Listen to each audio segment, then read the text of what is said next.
Hello student, इस lecture में हम कॉस्ट शीट बनाना सीखेंगे और साथ में ओवरहेड को किस तरीके से बांटा जाए अलग अलग डिपार्टमेंट में, ये आपको यहाँ पर समझना है। चैप्टर का नाम है कॉस्ट ओवरहेड। इसका मतलब यही हुआ कि जो भी हमारी लागत में हमारे ऊपर के जो खर्चे लग रहे हैं उसको हम अलग अलग डिपार्टमेंट में, अलग अलग विभागों में किस तरीके से बांटें, यह हमें यहाँ पर मेनली याद रखना है। तो जैसे देखिए क्वेश्चन में दे रखा है, सबसे पहले हम क्वेश्चन को ध्यान से पढ़ें। निम्न सूचनाएं एक कंपनी के लागत लेखों से ली गई है, मतलब कंपनी ने जितनी भी कॉस्ट लगाई है उन सब का विवरण उन्होंने दिया। कंपनी बता रही है उन्होंने रेंट दिए हैं 1,20,000, लाइटिंग का जो खर्चा हुआ है वो 30,000 हुआ, 30,000।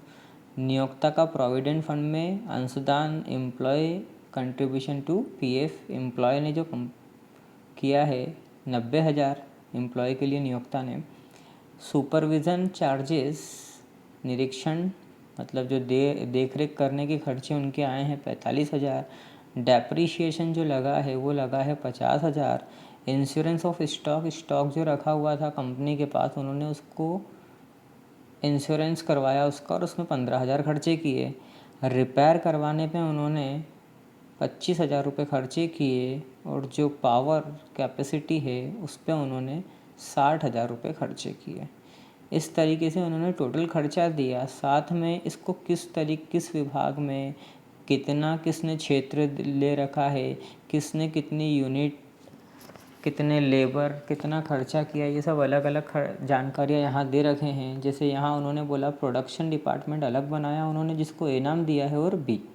प्रोडक्शन के 2 डिपार्टमेंट बनाए गए हैं, ए और बी, और एक सर्विस डिपार्टमेंट है जिसको नाम दिया गया है सी। अब ये बता रहे हैं कि जो प्रोडक्शन डिपार्टमेंट ए है उसने जो एरिया कवर अप कर रखा है वो 500 स्क्वायर फीट का है, बी का जो है वो 400 का है, और सी जो सर्विस डिपार्टमेंट है उसका है 300। इसका मतलब सबसे ज़्यादा जो एरिया है वो ए के पास है, उससे कम बी के पास है, सबसे कम सी के पास है। इसका मतलब ये होगा कि जो एरिया से रिलेटेड खर्चे हैं वो ए में सबसे ज़्यादा आएंगे, उससे कम बी में आएंगे और सबसे कम सी में आएंगे। फिर नंबर ऑफ़ एम्प्लॉय कहाँ कितने हैं, तो जो प्रोडक्शन ए डिपार्टमेंट है वहाँ पर 16 एम्प्लॉय को लगा रखा है इन्होंने, बी में 12 एम्प्लॉय और सी में 8 एम्प्लॉय। डायरेक्ट लेबर कितने हैं, तो डायरेक्ट लेबर 8,000, 5,000 और 3,000 है जो डायरेक्ट काम करते हैं। कॉस्ट ऑफ मशीन है 50,000 की, 30,000 की और 20,000 की। कॉस्ट ऑफ स्टॉक कितने का है, ए डिपार्टमेंट में 30,000 का, बी में 20 और सी में 10,000। पावर कैपेसिटी, तो पावर कैपेसिटी ए में 20 HP 20 हॉर्स पावर, बी में 8 है और सी में 4। इसका मतलब ये कि ए डिपार्टमेंट की जो विद्युत क्षमता है सबसे ज़्यादा है, सबसे ज़्यादा विद्युत ए डिपार्टमेंट में लगती है, बी में उससे कम लगती है और सी में सबसे कम लगती है। अब नीचे लिखा है एक विवरण पत्र बनाकर ऊपरी व्यय का विभिन्न विभागों में आवंटन कीजिए। मतलब हमें कॉस्ट शीट तैयार करके बतानी है कि ये विभिन्न विभागों में जो खर्चे हुए हैं, ऊपरी व्यय हुए हैं, वो किस विभाग के कितने हैं, ये हमें शो ऑफ करना है। तो देखिए सबसे पहले आता है रेंट। रेंट जो होता है, जैसे आपको बताया, रेंट में जो सबसे पहला पॉइंट था हमारा 500, 400 और 300 था। तो उसको जब हमने रेशो में कन्वर्ट किया तो हमारा रेशो बना 5, 4 और 3। ए डिपार्टमेंट ने सबसे ज़्यादा एरिया कवर अप कर रखा था इसलिए उसका रेशो 5, बी ने 400 था तो उसका रेशो 4 और सी का कितना 3। तो रेंट जो होता वो स्पेस ऑक्यूपाइड रहेगा, एरिया ऑक्यूपाइड रहेगा। जैसे मान लो हमने कोई रूम लिया रेंट पे, तो अगर हम बड़ा रूम लेंगे, बड़ा मकान लेंगे तो रेंट ज़्यादा लगेगा, छोटा मकान लेंगे तो कम लगेगा। उसी हिसाब से यहाँ पर जिस डिपार्टमेंट ने एरिया ज़्यादा कवर अप कर रखा है वो रेंट ज़्यादा देगा, जिसने कम कर रखा है वो कम देगा। तो कुल मिला के जो क्वेश्चन में खर्चे थे रेंट के वो 1,20,000 थे। 1,20,000 को हमने 5, 4, 3 के रूप में बांटे तो अमाउंट आया 50,000, 40,000 और 30,000। इसको 5, 4, 3 के रेशो में आपको बांटना है। फिर बारी आती लाइटिंग की। सीधी सी बात है, अगर आप एरिया ज़्यादा कवर अप करोगे तो आपको लाइट की ज़्यादा आवश्यकता पड़ेगी, एरिया अगर कम होगा तो लाइट की ज़रूरत कम लगेगी। इसलिए इसे भी हम स्पेस के अकॉर्डिंग बांटेंगे। स्पेस का रेशियो वही है आपका 5-4-3, तो 5-4-3 में हमने 30,000 को बांट दिया। इसके बाद आता है प्रोविडेंट फंड। प्रोविडेंट फंड जो है वो डायरेक्ट लेबर के रेशो में बटेगा। डायरेक्ट लेबर कितने थे, तो डायरेक्ट लेबर हमारे पास थे 8,000, 5,000 और 3,000। तो 8,000, 5,000, 3,000 मतलब 8-5-3 के रेशो में जो प्रोविडेंट का पैसा था 90,000 वो बांट दिया गया। इसके बाद आते हैं सुपरविज़न। सुपरविज़न का पे होगा नंबर ऑफ़ एम्प्लॉय पे। तो नंबर ऑफ़ एम्प्लॉय कितने थे, तो नंबर ऑफ़ एम्प्लॉय का रेशो वहाँ दे रखे थे 8, 6 और 4। जब आप क्वेश्चन देखेंगे तो नंबर ऑफ़ एम्प्लॉय जो हैं वो कितने हैं, 8, 6 और 4। इसको जब हमने बांटा तो आया, 2 से डिवाइड किया तो 4, 3 और 2, तो 4, 3, 2 के रेशो में हमने बांटा सुपरविज़न। अब इसको नंबर ऑफ़ एम्प्लॉय क्यों, जो सुपरविज़न मतलब सुपरविज़न करना मतलब देख रेख करना। देख रेख करना किसकी देख रेख करेंगे, एम्प्लॉय काम कर रहा है या नहीं। तो एम्प्लॉय काम कर रहा है या नहीं उसको देखने का काम होता है सुपरवाइज़र का। इसलिए सुपरविज़न के जो खर्चे होते हैं वो एम्प्लॉय के रेशो में बांटेंगे। कोई व्यक्ति कितने एम्प्लॉय को देख रहा है, अगर ए डिपार्टमेंट में ज़्यादा व्यक्तियों पर देख रेख हो रही तो वहाँ खर्चा ज़्यादा होगा, बी में कम की देख रेख हो रही तो खर्चा कम लगेगा। इस अकॉर्डिंग इसको नंबर ऑफ़ एम्प्लॉय के रेशो में बांटेंगे हम, किसको, सुपरविज़न एक्सपेंसेस। तो 45,000 को हमने बांटा 4-3-2 के रेशो में, तो आया 20,000, 15,000 और 10,000। फिर आता है डेप्रीशिएशन। तो डेप्रीशिएशन काय पे लगेगा, मशीनरी पे। इसके अलावा तो कोई असेट्स दिख नहीं रही, तो मशीनरी पे हमने डेप्रीशिएशन प्रोवाइड किया। डेप्रीशिएशन का अमाउंट कैसे निकाला हमने, अमाउंट उन्होंने 50,000 कैसे बांटे इसको, तो जिस डिपार्टमेंट में मशीन की कीमत ज़्यादा होगी वहाँ डेप्रीशिएशन ज़्यादा लगेगा, जिस डिपार्टमेंट में मशीनरी की कीमत कम होगी वहाँ कम। तो 50,000, 30,000, 20,000 वैल्यू दे रखी थी क्वेश्चन में। इसका रेशो हमने बनाया तो 5-3-2 के रेशो में हमने 50,000 को बांटा, तो आया 25,000, 15,000 और 10,000। फिर आते हैं इंश्योरेंस। तो इंश्योरेंस हमने किसका करवाया था, स्टॉक का। स्टॉक का इंश्योरेंस करवाया था हमने, तो स्टॉक के रेशो में बांटेंगे इसको। स्टॉक का रेशो कितना है, 3:1। तो स्टॉक इंश्योरेंस ऑफ स्टॉक का खर्चा था 15,000। 15,000 को 3-2-1 के रेशो में बांटा तो 7,500, 5,000 और 2,500। इसके बाद आते हैं रिपेयर। रिपेयर भी किसको करवाओगे, मशीनरी, क्योंकि और तो कोई एसेट्स है नहीं अभी यहाँ पर। तो मशीनरी को रिपेयर करवाया तो हमने मशीनरी के रेशो में बांट दिया, कॉस्ट ऑफ मशीन के रेशो में। पावर कैपेसिटी का आपको बताया था, ए में 20 था, बी में 8 था, सी में 4 था। तो 20, 8 और 4 को हमने डिवाइड करा, सभी 4 से डिवाइड हो रहे थे। तो 20 जो डिवाइड हुआ वो 5 से हुआ है, मतलब 5 बार में हुआ है 4 से। फिर 8 जो हुआ है वो 4 दूनी 8 और 4 एकम 4, मतलब 5:2:1, 5:1 के रेशो में हम बांटेंगे किसको, पावर कैपेसिटी को। तो इस तरीके से बांटने पर कुल मिला के जो हमारा खर्चा था वो था 4,35,000। टोटल मिला के कंपनी का खर्चा 4,35,000, जिसमें से ए डिपार्टमेंट का जो खर्चा निकल के आया वो आया 2,10,000। बी डिपार्टमेंट का जो खर्चा निकल के आया वो 1,35,625 और सी डिपार्टमेंट का जो खर्चा आया है वो 90,375 रुपये आया है। चलिए नेक्स्ट क्वेश्चन देखते हैं। किसी एक अवधि में एक कारखाने के एक उत्पादन विभाग की क्रिया से संबंधित निम्न वर्णित सूचना, मतलब यहाँ पर भी कारखाने से संबंधित सूचनाएं दे दी उन्होंने। मटेरियल यूज़ हुआ है 80,000 का, डायरेक्ट वेजेस जो हुए हैं वो 40,000 के, लेबर और वर्क मतलब लेबर ने कितने घंटे काम किया, 16,000 घंटे, और मशीन कितने घंटे चली, 12,000 घंटे। जब इस तरीके से काम हुआ, मटेरियल 80,000 का यूज़ हुआ, डायरेक्ट वेजेस 40,000 के दिए, वर्करों ने 16,000 घंटे काम किया और मशीन ऑपरेट हुई है 12,000 घंटे, तब हमारा ऊपरी व्यय आया था कितना, 24,000। जब ये इन्फॉर्मेशन है तब हमारा खर्चा 24,000। अब वो आगे क्या बोल रहे हैं, इस अवधि में विभाग में पूरे किए गए एक आदेश से संबंधित आंकड़े निम्नलिखित हैं। मतलब इसी तरीके से वो नीचे हमें कुछ सूचनाएं देगा और उसके अकॉर्डिंग अपने को ये बताना है कि अब इस समय ओवरहेड कितने लगने चाहिए। जैसे यहाँ इतना काम हुआ है, इतना काम होने पर ओवरहेड 24,000 लगा है, तो जो नीचे इन्फॉर्मेशन है उतना काम होने पर ओवरहेड कितना लगेगा, ये सूचना हमें अलग अलग मेथड से उन्हें देनी है। तो आगे क्या लिखा है, आगे है, यहाँ मटेरियल यूज़ कितना है 6,000, वहाँ 80,000 था, उसकी जगह 6,000। डायरेक्ट वेजेस कितने हैं 3,000, वहाँ 40,000 था। लेबर और कितने आ गए 800, वहाँ 16,000 थे। और मशीन और कितने हैं 700। तो इस अकॉर्डिंग अब हमें अलग अलग मेथड दी है, उस मेथड से निकालना है। तो पहली मेथड जो दी है आपको नाम में ही इसका आंसर है। पहली मेथड है प्रत्यक्ष श्रम विधि। प्रत्यक्ष श्रम विधि मतलब डायरेक्ट वेजेस रेट। अब डायरेक्ट वेजेस रेट हम कैसे इस मेथड से इसको कैसे सॉल्व करें। तो डायरेक्ट वेजेस के लिए आपको याद रखना है कि जो ऊपर हमें इन्फॉर्मेशन दी है ओवरहेड की, उस ओवरहेड को हमें डायरेक्ट वेजेस से क्या करना है डिवाइड करना है, तब जाके हमारे पास अमाउंट आएगा। तो देखिए ऊपर का पहले हम चेक करते हैं अमाउंट। डायरेक्ट वेजेस आपको कितने दिख रहे हैं यहाँ पे 40,000 और ख़र्चा कितना था 24,000। मतलब हमने 40,000 रुपये का काम करवाने पे 24,000 खर्चे करे, मतलब खर्चा आपका कितना हो रहा है 60%। कितना आ रहा है 60%।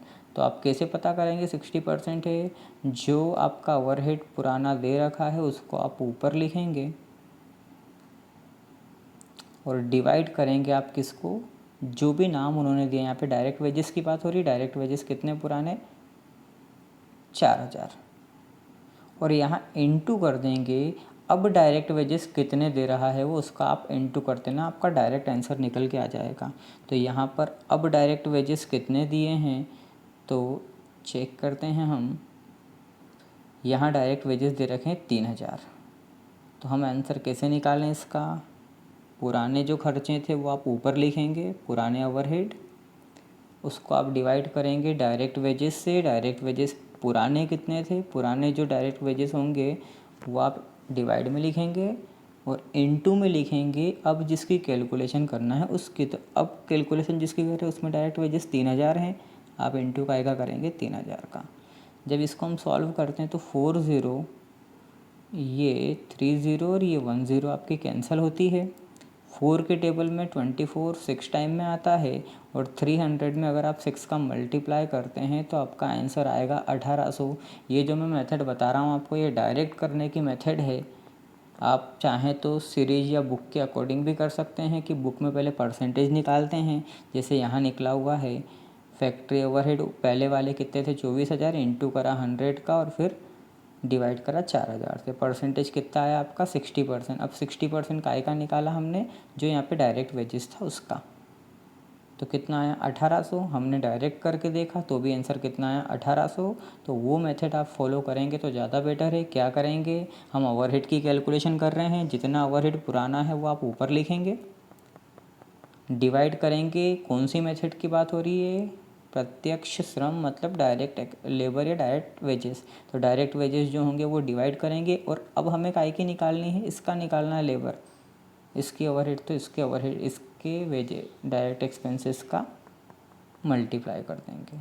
तो इस तरीके से आपको पहली मेथड सॉल्व होती है। दूसरी मेथड पे आते हैं। दूसरी मेथड का नाम देखिए क्या है, श्रम घंटा विधि।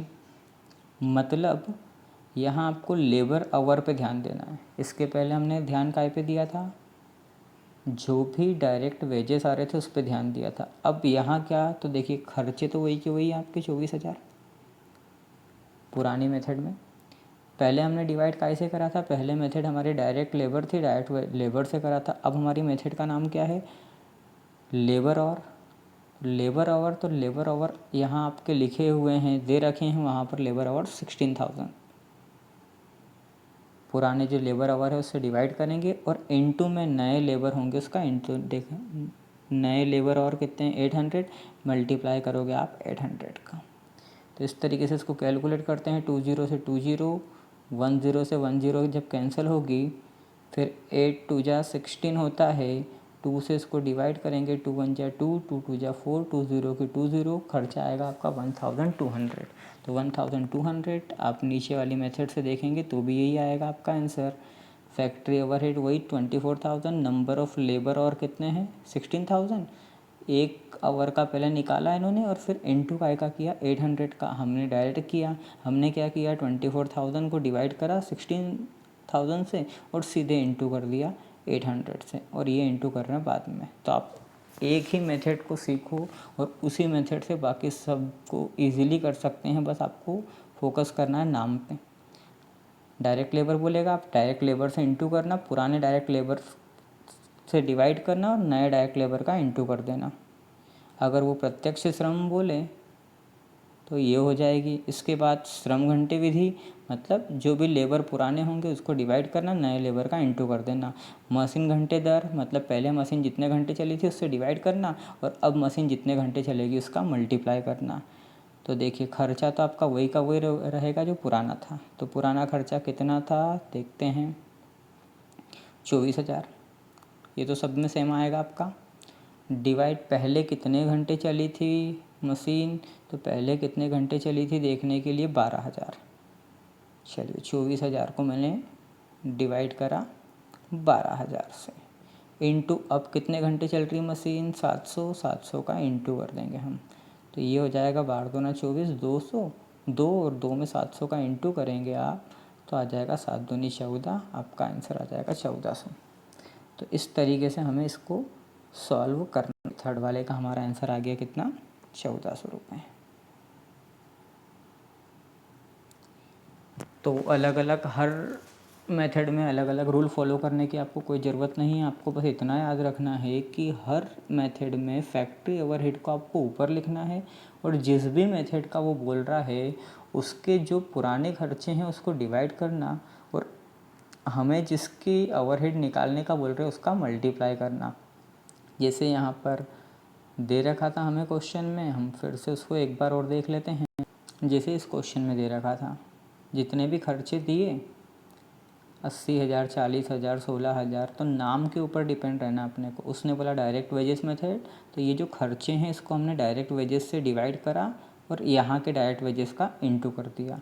फिर इसको उसने बोला लेबर मेथड, तो लेबर से डिवाइड करा, लेबर का इंटू कर दिया। फिर उसने बोला machine hour rate, machine operate करने के रेट, तो मशीन ऑपरेट करने के रेट से डिवाइड करा, मशीन ऑपरेट से इंटू कर दिया। तो जो भी ऊपर इन्फॉर्मेशन दे रखी है इसको आपको डिवाइड करना है और नीचे जो इन्फॉर्मेशन दे रखी है उसमें मल्टीप्लाई करना। बस इतना सा याद रखना है, इसके अलावा कोई नई मेथड नहीं है इसमें।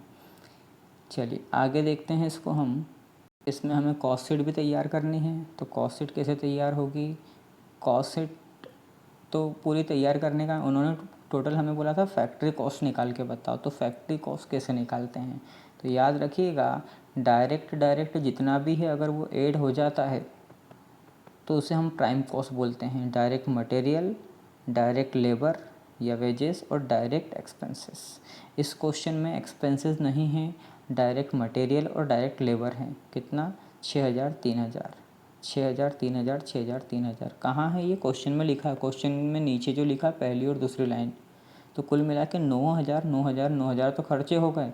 उसने बोला है हमें तीनों मेथड से हम जब करके देखें तो तीनों मेथड से अलग अलग फैक्ट्री कॉस्ट आएगी और वो कितनी आएगी वो निकल के बताना है। तो हमारे ओवरहेड देखते हैं हमने जब फर्स्ट मेथड से करा तो हमारा आंसर 1,800 आया। कौन सी, लेबर मेथड से आंसर आया 1,800। फिर हमने सेकंड मेथड यूज़ की वर्करों वाली, लेबर नंबर ऑफ, तो उससे हमारा आंसर आया 1,200। और फिर हमने मशीन के अकॉर्डिंग मशीन और रेट से करा तो हमारा आंसर आया कितना, 1,400। 9,000 तो खर्चे हो चुके। अगर हम ये वाली मेथड अपनाते हैं तो हमारा कुल मिला के खर्चा 10,800। ये वाली मेथड यूज़ करेंगे तो 10,200 और ये वाली मेथड यूज़ करेंगे तो 10,400। तो इस तरीके से कॉस्ट शीट हमें बनानी है। ये कॉस्ट शीट बनाना कोई टफ़ नहीं है, आंसर लाना है और अपने को प्लस करना है। लेकिन आपको उन तीनों मेथड में एक चीज़ हमेशा ये याद रखनी है कि वो जिस चीज़ की भी कैलकुलेशन करने का बोल रहा है उसी अमाउंट को आपको हमेशा ऊपर लिखना है। क्योंकि ओवरहेड निकालने का बोला उसने हमें, तो ओवरहेड का अमाउंट आपको हमेशा ऊपर लिखना। जो भी पुरानी न्यूज़ हमारे पास है उसका ओवरहेड ऊपर लिखना और वो जिस भी मेथड का नाम बोले ना उसमें पुराना जो दे रखा है वो डिवाइड करके नीचे जो नया वाला है उसका आपको मल्टीप्लाई करना है